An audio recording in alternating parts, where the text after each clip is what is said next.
যারা ক্লাস 9 এবং 10 পড়ছো প্রত্যেকের জন্যই আজকের ভিডিওটি যথেষ্ট গুরুত্বপূর্ণ হতে চলেছে এবং প্রত্যেকের যারা শিক্ষার্থী তাদের জীবনে এই ভিডিওটি অবশ্যই লাগবে।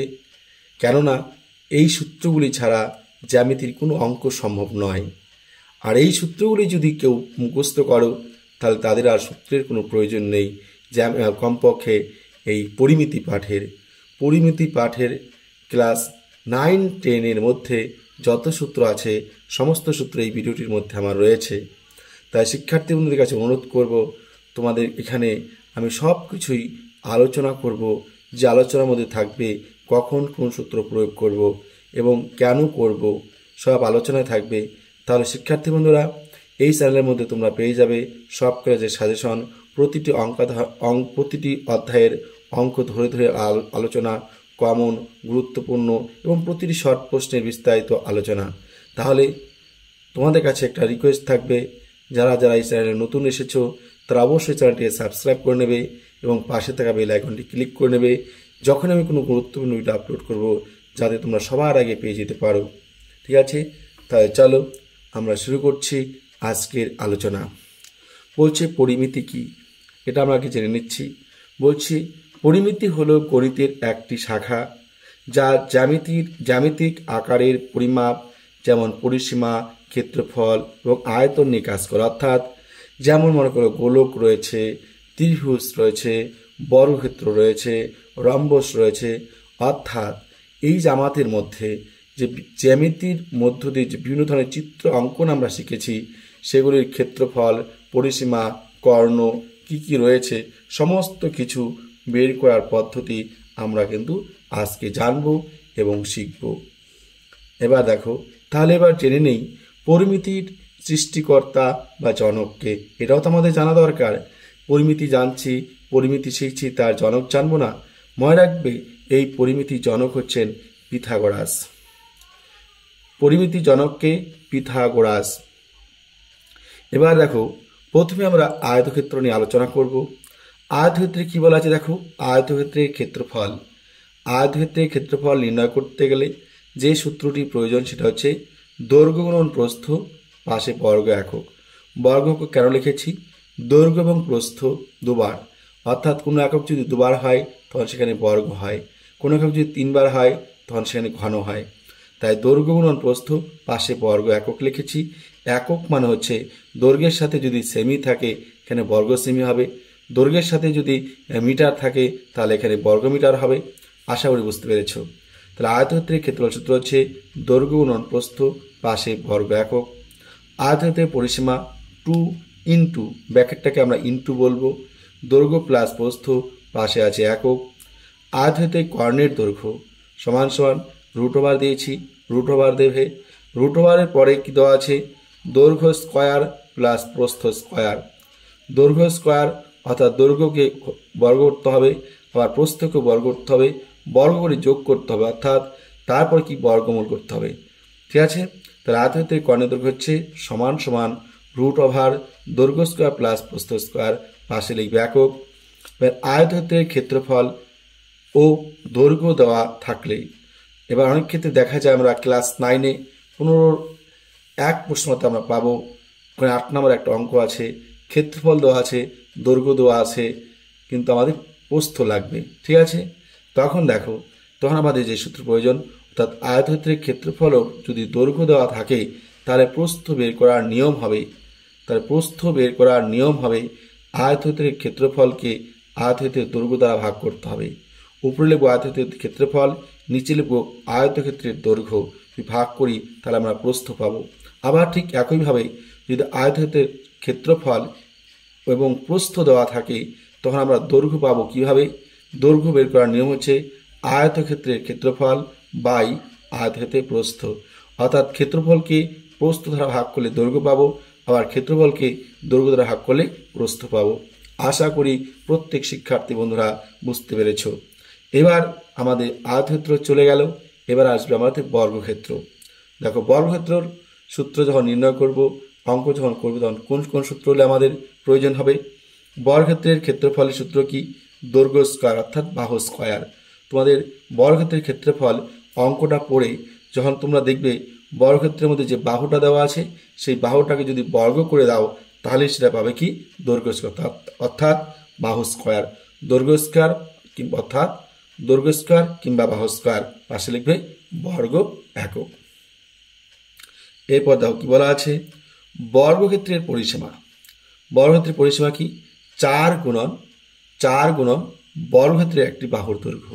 কি লিখবে 4 গুণন বর্গক্ষেত্রের একটি বাহুর দৈর্ঘ্য, অর্থাৎ বর্গক্ষেত্রে যে বাহু দেওয়া থাকবে তার সাথে 4 গুণ করলেই তোমরা বর্গক্ষেত্রের পরিসীমা পেয়ে যাবে। এবার আছে বর্গক্ষেত্রের কর্ণের দৈর্ঘ্য। বর্গক্ষেত্রের কর্ণের দৈর্ঘ্য যদি বের করতে বলে তাহলে তোমাদের যে সূত্রটি প্রয়োজন সেটা হচ্ছে একটি বাহুর দৈর্ঘ্য, একটা বাহুর দৈর্ঘ্য লাগবে, সেই বাহুর দৈর্ঘ্যের সাথে √2 গুণ করে দেবে। বাহুর দৈর্ঘ্যের সাথে √2 গুণ করে দেবে, তখন তোমরা দেখতে পাবে তোমার বর্গক্ষেত্রের কর্ণের দৈর্ঘ্য চলে আসবে। এবার বর্গক্ষেত্রের যদি ক্ষেত্রফল দেওয়া থাকে, বর্গক্ষেত্রের ক্ষেত্রফল দেওয়া থাকলে তার বাহুর দৈর্ঘ্য, অর্থাৎ একটা বাহুর দৈর্ঘ্য বের করার নিয়ম হচ্ছে কি বর্গক্ষেত্রের ক্ষেত্রফলকে বর্গমূল করতে হবে। বর্গক্ষেত্রের ক্ষেত্রফল যদি বর্গমূল করো তাহলেই তোমরা পেয়ে যাবে কি বর্গক্ষেত্রের একটা বাহুর দৈর্ঘ্য। তাহলে আশা বুঝতে পেরেছো। এরপরে দেখো, এবার দেখো রয়েছে ত্রিভুজ। এবার ত্রিভুজ তোমার দেখো অনেক রকম ত্রিভুজ রয়েছে। ত্রিভুজ রয়েছে, ধরে নাও ত্রিভুজ রয়েছে তোমাদের সমকোণী রয়েছে, সমবাহু রয়েছে, সমদ্বিবাহু রয়েছে। প্রত্যেক প্রকার ত্রিভুজের এখানে আমাদের সূত্র দেওয়া আছে। দেখো ত্রিভুজ কি বলছে, সমকোণী ত্রিভুজের ক্ষেত্রফল। সমকোণী ত্রিভুজের ক্ষেত্রফল কি হবে, যেখানে প্রথমে লিখবে সমান সমান 1/2 গুণন সমকোণ সংলগ্ন বাহুদ্বয়ের দৈর্ঘ্য, অর্থাৎ যেখানে 90 কোণ উৎপন্ন হবে সোজা যে দাগ থাকবে সেটা এবং নিচে যে বাহুটা থাকবে সেটা, দুটো বাহুর গুণ করতে হবে এবং 2 দ্বারা ভাগ করতে হবে, অর্থাৎ 1/2 গুণন সমকোণ সংলগ্ন বাহুদ্বয়ের দৈর্ঘ্য। ঠিক আছে, পাশে লিখবে বর্গ একক। এরপরে যে সূত্রটা বলছে সমবাহু ত্রিভুজের ক্ষেত্রফল √3/4 ইন্টু বাহু স্কয়ার। সমবাহু ত্রিভুজের ক্ষেত্রফল সূত্র হচ্ছে এটা। হচ্ছে সমদ্বিবাহু ত্রিভুজের ক্ষেত্রফল কি হবে, হাফ ইন্টু ভূমির দৈর্ঘ্য গুণন সমান বাহুর একটি, অর্থাৎ সমান যে দুটি বাহু থাকবে তার মধ্যে একটি বাহুর পরিমাপ লিখে তোমরা কি করবে হোল স্কয়ার দেবে, মাইনাস ভূমি যে থাকবে, ভূমি নিচের যে বাহুটি সেটা লিখে তুমি 2 দেবে, সেটা লিখে বাই দিয়ে 2 দিবে, তারপরে স্কয়ার দেবে। এটা হচ্ছে বর্গ একক। এবার বলছে যদি পিথাগোরাসের উপপাদ্য অনুসারে সমকোণী ত্রিভুজের আমাদের কোনো বাহুর দৈর্ঘ্য বের করতে বলে, হ্যাঁ, তখন আমরা কি করব, লিখব লম্ব স্কয়ার প্লাস ভূমি স্কয়ার সমান অতিভুজ স্কয়ার। এটাও কিন্তু তোমাদের মনে রাখার প্রয়োজন বা মনে রাখতে হবে। এবার দেখো কি বলছে, সমকোণী ত্রিভুজের উচ্চতা ও ভূমি জানা থাকলে ক্ষেত্রফল। তার সূত্র হবে কি হাফ ইন্টু ভূমি ইন্টু উচ্চতা, অর্থাৎ হাফ বলতে 1/2, ভূমি বলতে নিচের বাহুটি। এই দেখো যদি কোনো ত্রিভুজ আঁকি, মনে করো কোনো যদি ত্রিভুজ আঁকি, এই যেরকম যদি 90 কোণটা আঁকি তাহলে এটাকে বলবো উচ্চতা, এটাকে বলবো আমরা ভূমি। তাহলে হচ্ছে হাফ ইন্টু ভূমি, এটা হচ্ছে উচ্চতা, এটা হচ্ছে ভূমি। ঠিক আছে, এবার বলছে বিষমবাহু ত্রিভুজের পরিসীমাকে 2s বলা হয়। তাহলে কি হবে, a + b + c, মানে হচ্ছে এখানে পাশে একক লিখবে। হ্যাঁ, পাশে কি লিখতে হবে একক। a বলতে প্রথম বাহু, b বলতে দ্বিতীয় বাহু, c বলতে তৃতীয় বাহু, অর্থাৎ বাহু তিনটির যোগফল হবে পরিসীমা। যদি অর্ধ পরিসীমা আসে, অর্ধ পরিসীমা অবশ্যই তোমাদের বের করতে বলবে। তোমাদের 15.2 প্রশ্নমালা 15.1 প্রশ্নমালা করতে গেলেই তোমাদের লাগবে যে সেখানে বিষমবাহু ত্রিভুজ যখন দেওয়া থাকবে তখন তোমাদের এই সূত্রের প্রয়োজন হবে।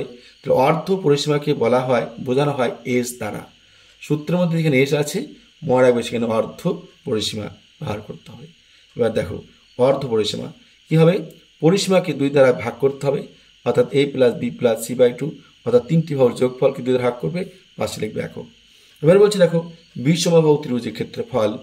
বিষমবাহু ত্রিভুজের ক্ষেত্রফল নির্ণয় সূত্র কি √s, s বলতে অর্ধ পরিসীমা, into s - a, s - b, s - c বর্গ একক। s বলতে অর্ধ পরিসীমা বসাবা, ব্র্যাকেট ভিতরে অর্ধ পরিসীমা বিয়োগ প্রথম বাহু, তারপরে আবার অর্ধ পরিসীমা বিয়োগ কি করবে পরে দ্বিতীয় বাহু, তারপরে হচ্ছে আবার অর্ধ পরিসীমা s লেখার পরে লিখবে তৃতীয় বাহু কে আছে c।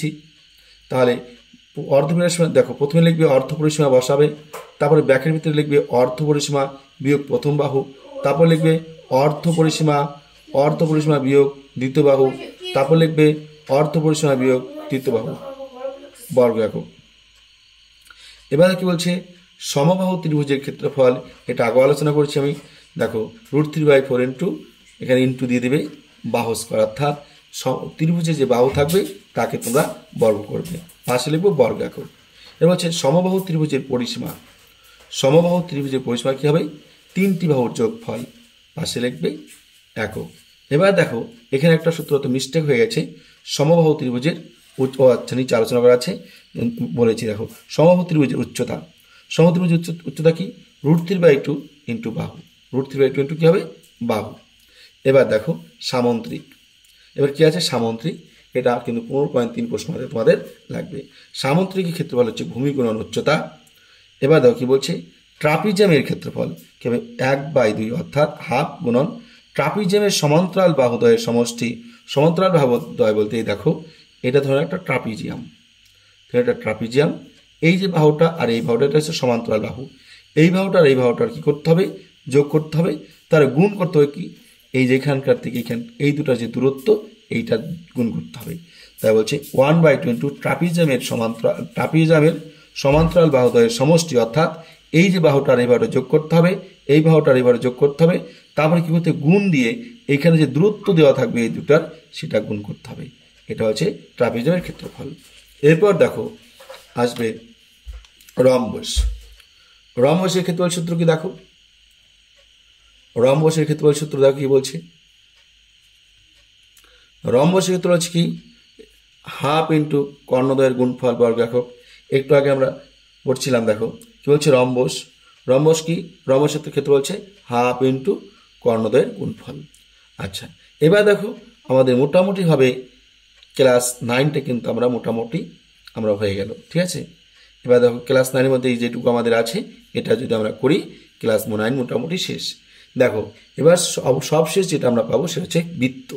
কি বলছি, বৃত্তের ক্ষেত্রফল কি, পাই সমান 22/7। পাই বলতে দেখো পায়ের মান যদি আমরা বার করতে যাই তাহলে কি হবে, বৃত্তের পরিধিকে ব্যাস দ্বারা ভাগ করতে হবে, বৃত্তের পরিধিকে বৃত্তের ব্যাস দ্বারা ভাগ করলে আমরা পাবো কি পায়ের মান। ব্যাসার্ধ বলতে আমরা আর বোঝাবো, ব্যাস বলতে 2r বোঝাবো, 2r বলতে 2r অর্থাৎ 2 2 গুণন ব্যাসার্ধ। ব্যাসার্ধ সমান কী হবে, ব্যাস যখন দেওয়া থাকবে ব্যাসার্ধ বের করতে গেলে ব্যাসকে 2 দ্বারা ভাগ করতে হবে। বৃত্তের পরিধি সূত্র কি 2πr, বৃত্তের সূত্র কি 2πr। এরপর দেখো কি বলছে, অর্ধবৃত্তের পরিধি অথবা পরিসীমা কি πr প্লাস 2r একক।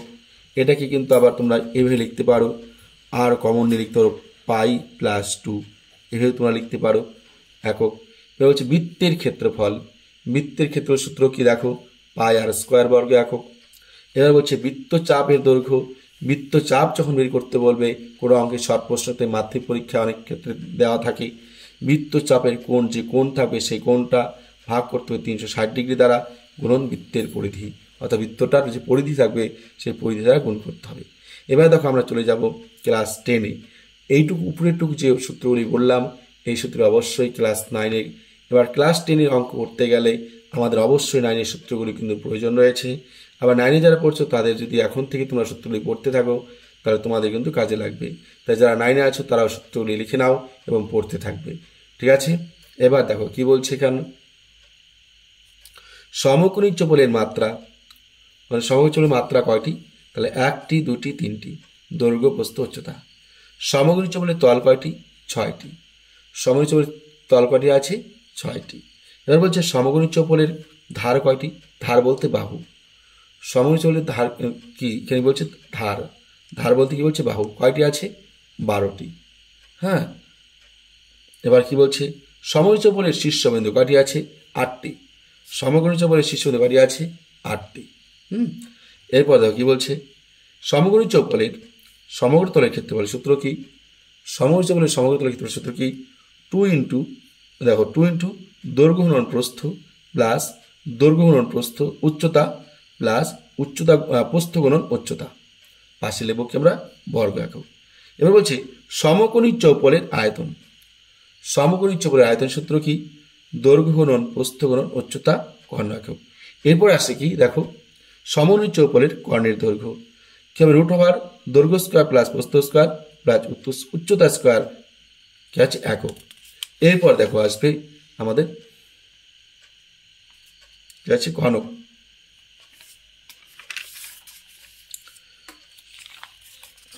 এরপর আমাদের সমকোণী চৌপলের আসবে কি ঘনক। ঘনকের সমগ্র তলের ক্ষেত্রফল সূত্র কি? 6 গুণন বাহু স্কোয়ার, 6 গুণন বাহু স্কোয়ার। এরপর আসবে কি ঘনকের আয়তন বাহু কিউব, যে বাহু থাকবে তাকে তোমরা কিউব দিয়ে পাশে লিখবে ঘন একক। এরপর লিখবে ঘনকের কর্ণের দৈর্ঘ্য, বাহুর সাথে রুট ওভার 3 গুণ করবে, ঘনকের কর্ণের দৈর্ঘ্য পেয়ে যাবে। ঘরের 4 দেওয়ালের ক্ষেত্রফল কি? এখানে তোমাদের ঘরে এটা লাগবে। ঘরের 4 দেওয়ালের ক্ষেত্রফল সূত্র হচ্ছে 2 ইন্টু দৈর্ঘ্য প্লাস প্রস্থ, 2 ইন্টু দৈর্ঘ্য প্লাস প্রস্থ ইন্টু উচ্চতা, 2 ইন্টু দৈর্ঘ্য প্লাস প্রস্থ ইন্টু উচ্চতা, পাশে লিখবে বর্গ একক। এরপর দেখো কি বলছে, লম্ববৃত্তাকার চোঙ। লম্ববৃত্তাকার চোঙের সূত্র কি? লম্ববৃত্তাকার চোঙের পার্শ্বতলের বা বক্রতলের ক্ষেত্রফল, পার্শ্বতলের ক্ষেত্রফল আর বক্রতলের ক্ষেত্রফল একই সূত্র, 2 পাই আর এইচ, পাশে লিখবে বর্গ একক। লম্ববৃত্তাকার চোঙের সমগ্র তলের ক্ষেত্রফল কি লিখবে? 2 পাই আর, ব্যাকের ভিতরে লিখবে এইচ প্লাস আর বর্গ একক। কি লিখবে? 2 পাই আর, ব্যাকের ভিতরে লিখবে এইচ প্লাস আর বর্গ একক। লম্ববৃত্তাকার চোঙের আয়তন সূত্র কি? পাই আর স্কোয়ার এইচ ঘন একক। ফাঁপা চোঙের আয়তন কি লিখবে? Pi r one square h minus pi r square two h ঘন একক। এটা কি কিন্তু তোমরা আবার লিখতে পারো, পাই এইচটা তোমরা ব্র্যাকেটের বাইরে লিখে আর ওয়ান স্কোয়ার মাইনাস আর টু স্কোয়ার এইভাবে লিখতে পারো। এবার তো বলছে ফাঁপা চোঙের সমগ্র তলের ক্ষেত্রফল। ফাঁপা চোঙের সমগ্র তলের ক্ষেত্র সূত্র কি? 2 পাই, 2 পাই ব্র্যাকেটের ভিতরে হবে আর ওয়ান প্লাস আর টু, এখানে কি হবে এইচ, প্লাস 2 পাই ব্র্যাকেটের ভিতরে হবে আর ওয়ান স্কোয়ার মাইনাস আর টু স্কোয়ার বর্গ, এখানে সেমি হবে না, এখানে একক হবে। এবার দেখো গোলক। এবার মনে রাখবে আর বলতে কিন্তু প্রতিটা জায়গায় ব্যাসার্ধকেই বোঝাচ্ছে, এইচ বলতে প্রতি জায়গায় উচ্চতাকেই বোঝাবে। হ্যাঁ, গোলকের বক্রতলের ক্ষেত্রফল বা সমগ্র তলের ক্ষেত্রফল। দেখো গোলকের বক্রতলের ক্ষেত্রফল বা সমগ্র তলের ক্ষেত্রফলের সূত্র কি? 4 পাই আর স্কোয়ার বর্গ একক। কি আছে? 4 পাই আর স্কোয়ার বর্গ একক। এবার বলছে দেখো গোলকের আয়তন কি আছে? গোলকের আয়তন, গোলকের আয়তনের সূত্র কি? গোলকের আয়তনের সূত্র হচ্ছে 4/3 পাই আর কিউব। গোলকের আয়তনের সূত্র কি? 4/3 পাই আর কিউব ঘন একক। এবার বলছে অর্ধগোলকের বক্রতলের ক্ষেত্রফল কি হবে? 2 পাই আর স্কোয়ার বর্গ একক। আচ্ছা, এবার বলছে নিরেট অর্ধগোলকের ঘনবস্তুর সমগ্র তলের ক্ষেত্রফল, অর্থাৎ নিরেট অর্ধগোলকের সমগ্র তলের ক্ষেত্রফল ঘনবস্তুটা যদি আমরা বলছে নিরেট অর্ধগোলাকার ঘনবস্তুর সমতলের ক্ষেত্রফল, অর্থাৎ সমতলটা যা আছে নিচটা যা আছে তার ক্ষেত্রফল কি? পাই আর স্কোয়ার, অর্থাৎ বৃত্তের ক্ষেত্রফল। ঠিক আছে, এরপর দেখো নিরেট অর্ধগোলকের সমগ্র তলের ক্ষেত্রফল কি হবে? 3 পাই আর স্কোয়ার বর্গ একক। কি হবে? নিরেট অর্ধগোলকের সমতলের ক্ষেত্রফল 3 পাই আর স্কোয়ার বর্গ একক। এরপর আছে অর্ধগোলকের আয়তন কি হবে? 2/3 পাই আর কিউব ঘন একক। এরপর কি আছে? ফাঁপা গোলকের আয়তন 4/3 পাই, 4/3 পাই ব্যাখ্যাতে লিখবে আর কিউব মাইনাস বড় হাতে আর কিউব মাইনাস ছোট হাতের আর কিউব, পাশে লিখবে ঘন একক। এবার দেখো আর একটি অধ্যায় মাত্র রয়েছে লম্ববৃত্তাকার চোঙ।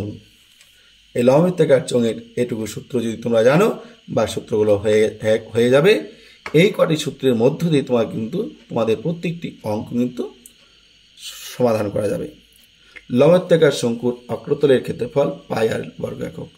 লম্ববৃত্তাকার শঙ্কুর বক্রতলের ক্ষেত্রফল কিংবা পার্শ্বতলের ক্ষেত্রফল। ঠিক আছে, এখানে তোমরা কিন্তু বক্রতলের ক্ষেত্রফল অথবা বক্রতল কিংবা তোমরা লিখতে পারো পার্শ্বতল।